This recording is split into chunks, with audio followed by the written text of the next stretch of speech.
Well, I finished my bench work, and I've got all my track laid down. Now I'm ready for the next step, which is scenery. Like most people, I need help with my scenery, so I've asked a friend of mine, Keith Gutierrez, to explain some scenery techniques. Keith, other than covering up the bare plywood, what is scenery good for? Scenery provides your trains a realistic setting in which to run through. Remember that scenery is an illusion. You're representing the area that you're most familiar with, or the area that you want to model, be it the Cascade Mountains, or the Rocky Mountains, or the Midwest. Okay. Where are you modeling? I am going to do the Midwest. That's where I'm from, and that's what I'm most comfortable with. Great. There are some unique little techniques that we can use to represent some of the scenery areas of the Midwest. Okay. Well, then, where do we begin? Well, we begin by planning in advance what we're going to do. Well, great, because I want to put mountains over here and stockyards and some of the Chicago skyline on the backside, and I've already got a river that I want to do, plus some roads and some... No, that's not what I mean by planning. You've got the right idea, but don't get carried away. Oh, then what do we do? Well, remember that your layout is in a four-walled room, so you will have limits. So we take advantage of those limits by using the illusion concept. We force perspectives, we make the visitor use his imagination. So we want to make it convincing. Why did you choose the Midwest? Well, mainly because it's rolling and it has flat spots in it and it's easy to lay track on it. And one of the things that I liked about the Midwest is that with the way I like to look at trains, I like a lot of open expanse where I can have a lot of trains where I can see my cars and everything go by. So that's one of the reasons. Good. The other part of it was that there were rivers, which I've already got cut out for, and there were some hills. But one of the unique things that I like is the fact that there are open cuts of hills where the train will come through. So I want to do a section where it'll actually come through but still be exposed, because I like that kind of thing. Now you've got the right idea, Chuck. It just takes a little imagination, and really it's quite simple to build scenery. But it must be pretty expensive. It's really the least expensive. There are no fancy tools required, and the materials are quite easy to find or to buy. Let's see what you have right now. Well, I've got a sack here, some stuff that I picked up. I've got myself some brown paint. That's going to be my dirt, my earth. I've got some sawdust. Now that's going to be my grass. And I've got some trees. That's what I'm going to use for the... Well, that's a good start, but we need a few more things. And why don't we take a trip down to the hobby shop tomorrow, and we'll go get the rest of those items. Oh, okay.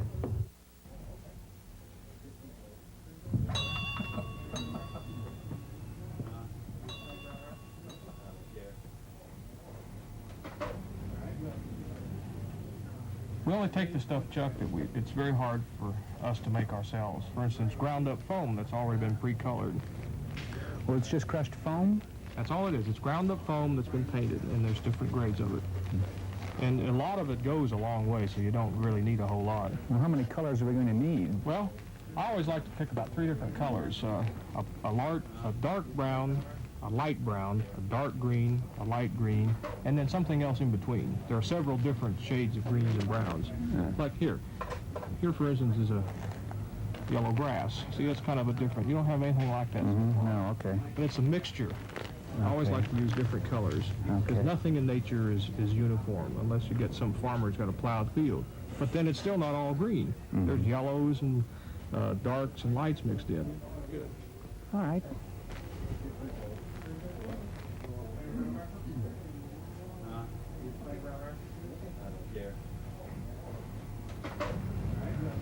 Oh, well, don't we need rocks and stuff, too? Pretty expensive rocks, though. Well, Chuck, I have a secret place where we can get all the rock material that you want for free. So I suggest just set it back very quietly and come on out. Okay, Chuck, we also need some lichen. A couple of bags ought to do it.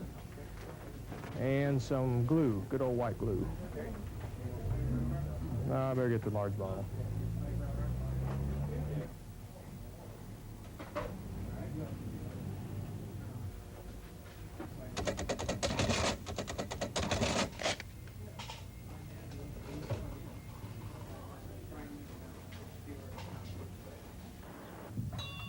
Let's get the rest of our stuff. Okay. But, Keith, I thought you said that building scenery was cheap. Chuck, I said it was inexpensive. Oh.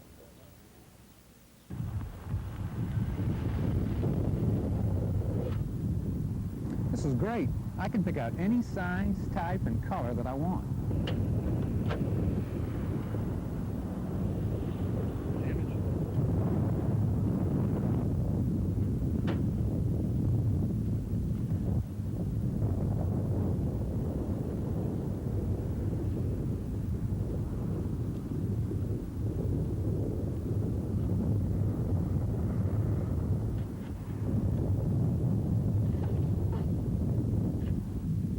Just the small stuff, Chuck. Don't get too deep. We want the fine material because that makes the best looking rocks and soil.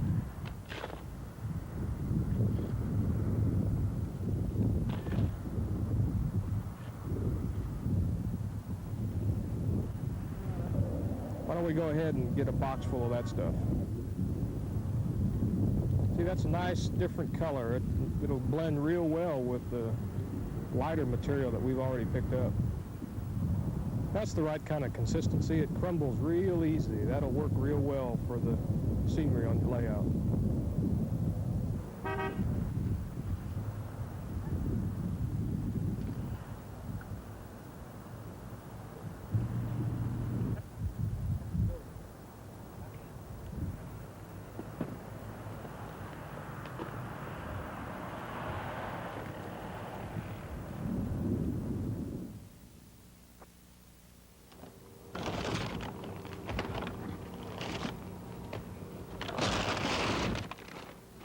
Well, looks like we've got everything. Yeah, and I'm ready to start, too, so let's get to it. Wait, Chuck. Let's start by sketching out what it is we're going to build. What do you mean, sketching Well, out? hand me the pen, I'll show you. Okay. It's just a very rough guideline, that's all.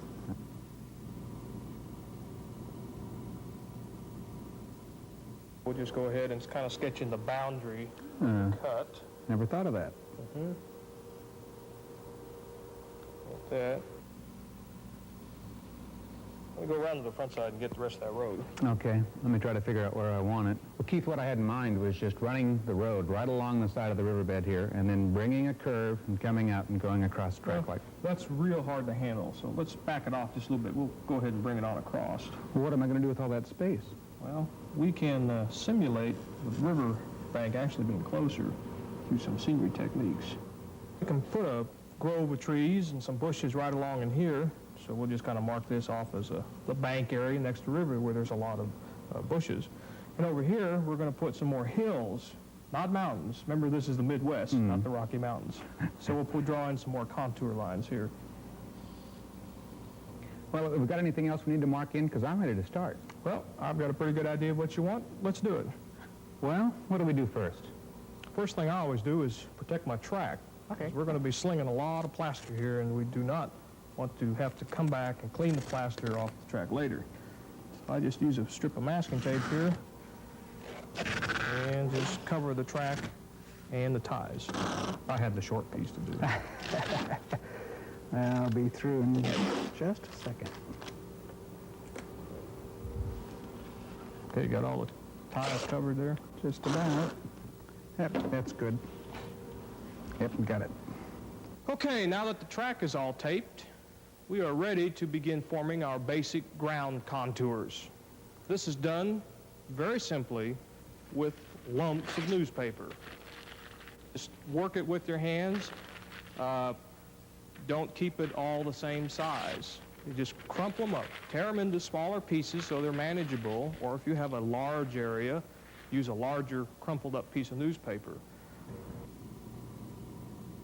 Doesn't look very sturdy. The sturdiness will come when we put the plaster hard shell on top of that. Some people use screen wire, but I prefer the newspaper. It's not quite as sturdy, but I think it makes a more realistic looking scene. How do you know when you've got the right shape? That's very simple. It's when it looks right. This is a lot easier than I thought it was going to be. If it all goes this fast, we'll be finished with all the hills in no time.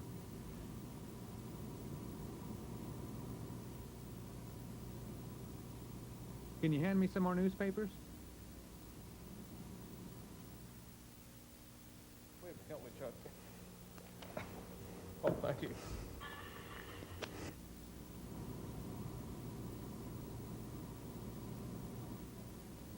Okay, Chuck, we're now ready to begin our hard shell.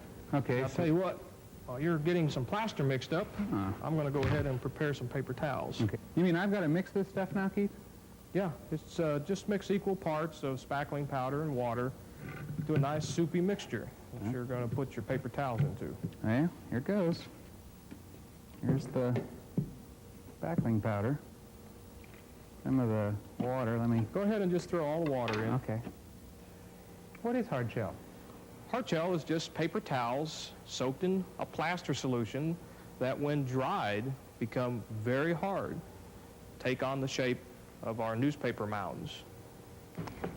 Is this one of the cleanest items that you work with on the... This is the messiest time of scenery building. And my wife's going to love the table when I'm done. Okay, I think I've got it mixed. Okay? Now take some paper towels. Paper towels will form the basic ground cover. Just get them all, soak them in the plaster nice and soupy-like, and it's fun. Yeah, yeah, right. And just put it right up on the mountain. Spread Just any nice old... and even. This is almost like a... I suppose the easiest way for me to describe the consistency is sort of a thin cream of mushroom soup with grit. Well, now, is that enough for that one, or am I putting too much on that one? Do I need Go to... ahead and cover up, even out the layers here. Okay. You don't want any sharp edges here. Okay. There you go. Okay. I can bring this... That's up. fine. Good. Okay. So remember, you're doing rolling hills. Okay, now I can lay this over the end of Yes. the... Okay, into my riverbed. Ah. Just it's starting to take on the Yeah, shape it of the does. hill now. It's a good thing I had the drop cloth down, too. Uh-huh. Well, how long do I have to wait before I can do something else on this? Do I have to sit overnight then and let all this This dry? stuff dries in about 30 minutes. Oh, that's fast.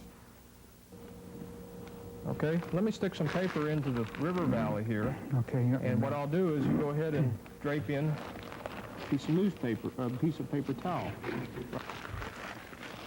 This just takes on the basic bank formation here.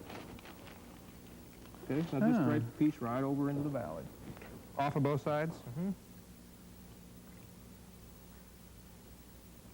Pretty soon you'll notice it starts taking on the shape of the river.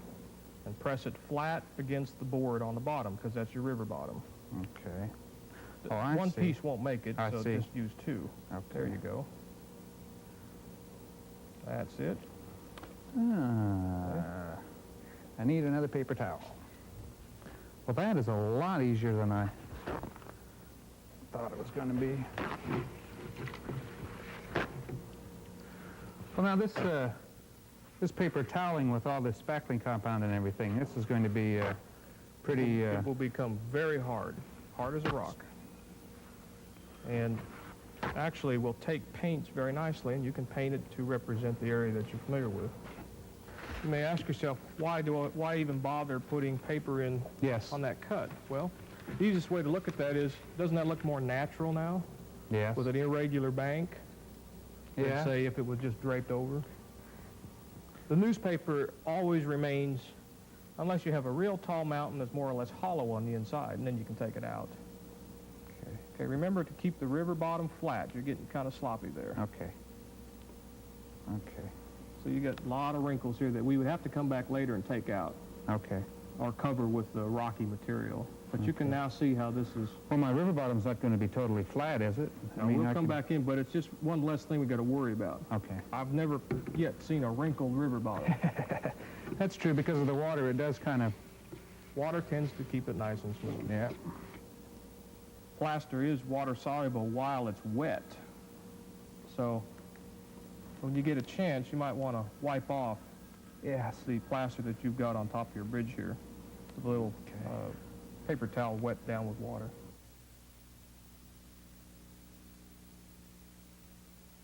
There it is, Chuck. That's hard shell. We're now ready to lay on the final coat of pre-mixed joint compound, and this is the fun part. Everything we have been doing up to now has been boring. This is the fun part. And we're not looking for a real thick layer. Just spread it around, because remember, this will act as a glue when we get our secret formula of rocks and earth textures on. It's like icing a cake, Yep. except not quite as thick. Is that pretty much a good idea, way to lay it down, is pretend you're just like icing a cake, just smoothing it off? That or peanut butter sandwiches. And no jelly, please. Okay, you got a paintbrush? Yeah, which size do you want? A fairly wide one. Let's see, let me give you this then. Okay, and then you just take it and spread it around. That keeps it from getting too thick, because if it does get too thick, what happens is as it dries, it'll crack. We don't want that. We also want to be sure and cover up all of the seams from the paper towels. You can see now that what was a very irregular surface here is now smoothing out. The brush marks will be covered up a little bit later with a process called stippling, where we take a paintbrush, paper towel, anything, and just dab the area after it has dried, because right now you can see this is picking up and just making like little waves. And then I'll just keep spreading it around. Think you can handle that? Sure. Does the paintbrush have to be wetted after a while? Will the... No, do not wet the paintbrush. That will weaken the plaster, because remember, this is your final coat. Okay, now, once you've got this area covered with a uniform thickness of plaster, you're ready to apply the ground terrain mixture, which is the rocks that we picked up earlier. Okay, it's very simple to do. You just take and sprinkle them on. Doesn't matter about the size? Well, watch what happens if I get too big. Yes, it does matter. See, if Okay, it's too yeah. big, it rolls right off. Okay, the larger stuff falls to the bottom, just like in real life. And you can see this is already starting to look quite realistic.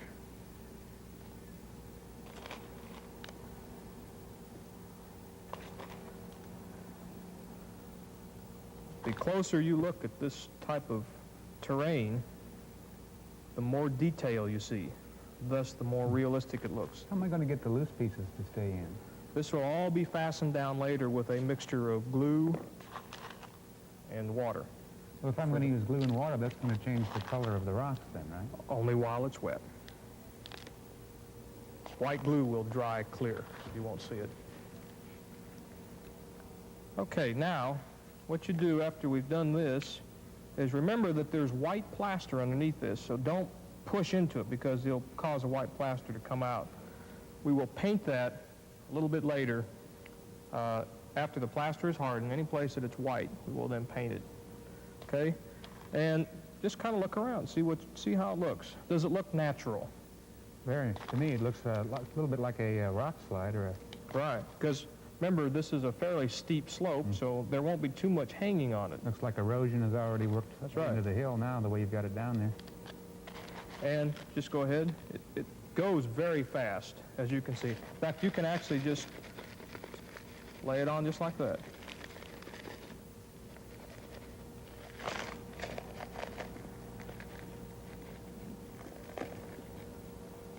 Okay, the big pieces, just pick up and toss into our riverbed for right now. You'll be pushing along quite a big pile of debris, and you can just kind of sort through it.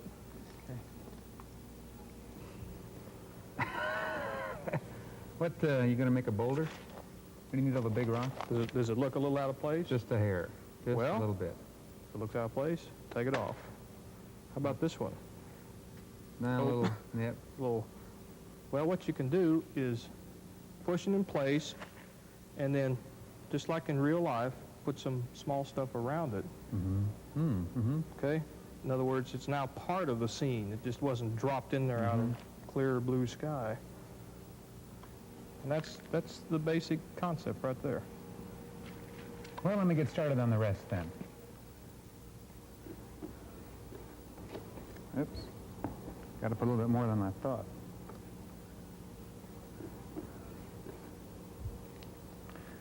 Should I go fairly thick so I'm not going to cut up any of the paper underneath that I've... Well, I've already put some of this down. on this one hill, and I kind of started a little light. Well, the best way to do it is just slop it on there and then use your paintbrush to distribute it. Okay.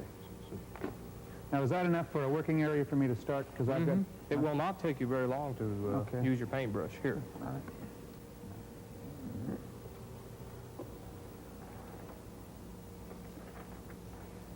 Spread Oh, it that's around, really good. nice, easy.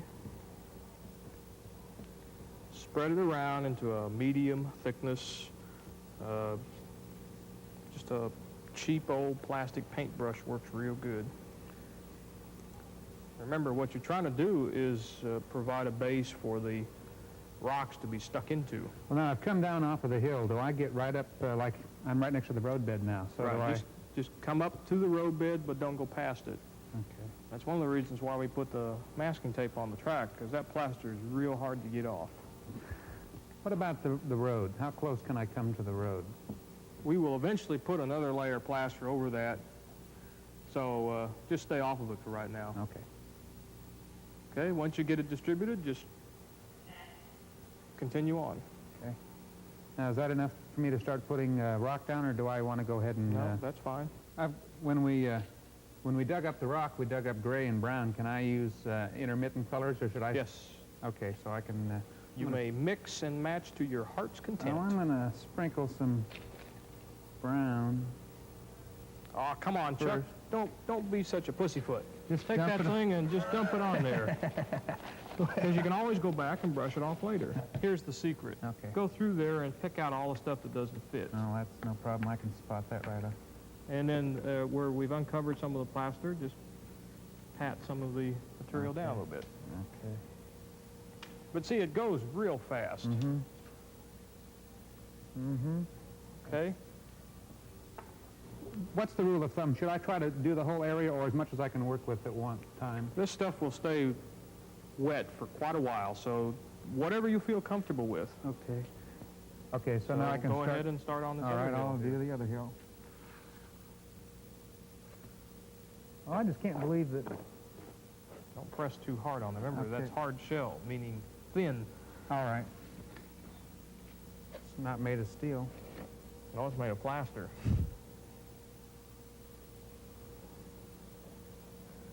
If you need to, go ahead and use a smaller brush to Okay, get 'cause a I'm little gonna have closer to into that hill. get down into the Right, ridges remember. here. Now, keep that side fairly thin, and you can go back with the paper towel and stipple it, because it'd probably be pretty hard to get the rock to stick in there. Yeah, okay.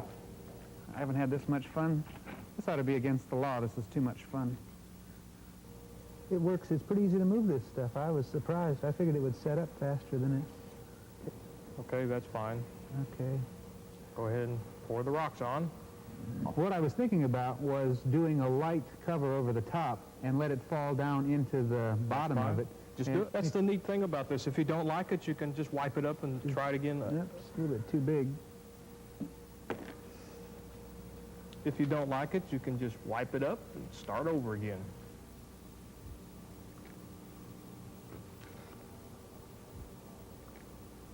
I'd like to go down and put plaster on the rest of the section I'm working on. Is that all? Can I do that? Now let's go ahead and finish up the whole section. Now you've got the right idea.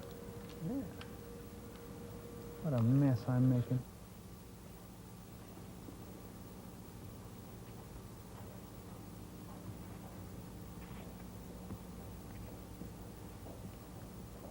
I'm almost finished with this entire area. Now I'm ready for the rocks.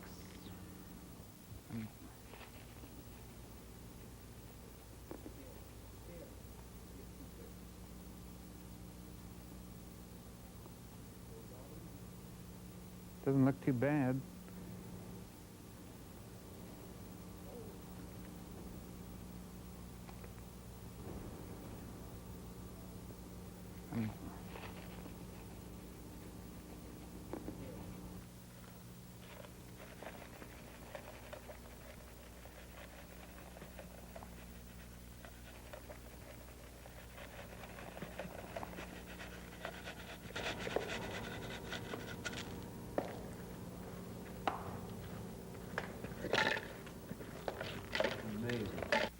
Rocks.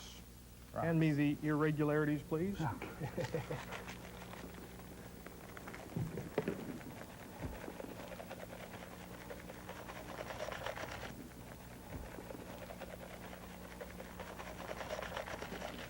Oh, down? How do I keep it from blowing away? Well, we just take up our good old glue and water mixture and just spray away. They're not going to see that, huh? It's going to dry. This is Elmer's glue. It'll dry clear.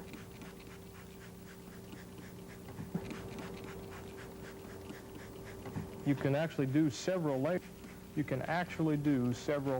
It will work a lot better. What do you mean, spray one down, then put something over it? No, spray it down, let it dry, and then spray again. Several layers is better than one thick one because this rock is water soluble. You want to make sure you don't dissolve it when you spray the glue on.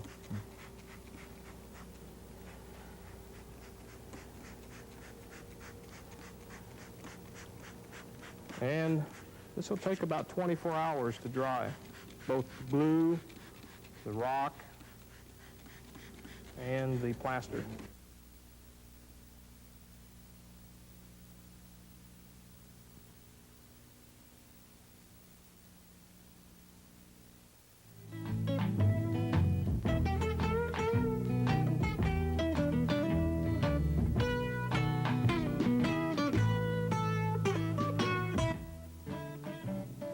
The New York Times called it sheer pleasure, a rare glimpse of some of the country's smartest people talking to one of its most capable interviewers.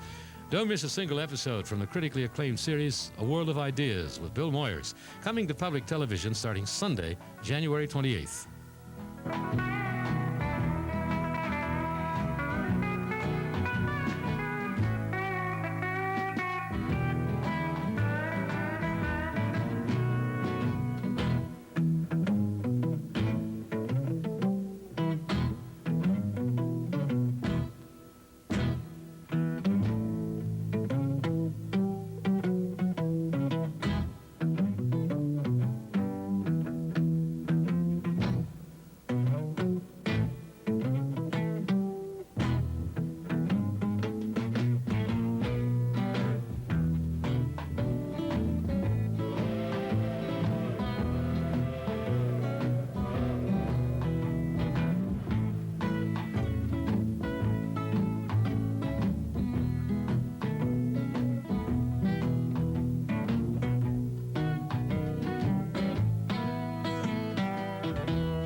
Hello, I'm John Davis. On the next Motor Week 90, we'll drive Oldsmobile's new Trofeo.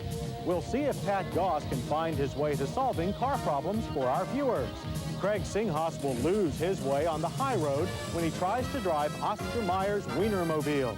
And we'll have our usual staples, spy photos of upcoming models and all the latest motor news. So come drive with us on the next Motor Week 90. See it Saturday morning at 10:30.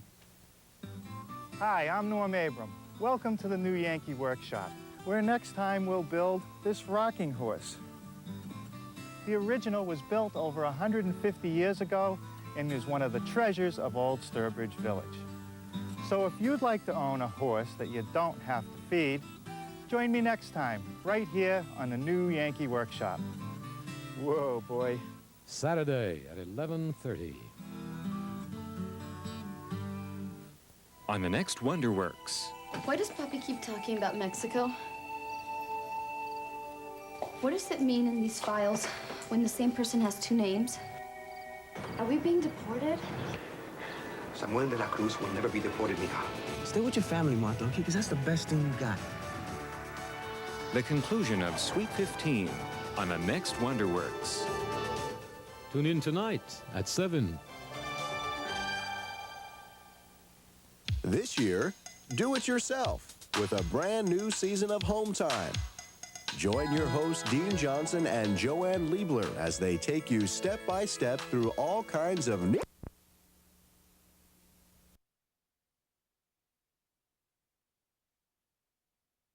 down. Westsiders, I-96 and Telegraph. Don't miss out.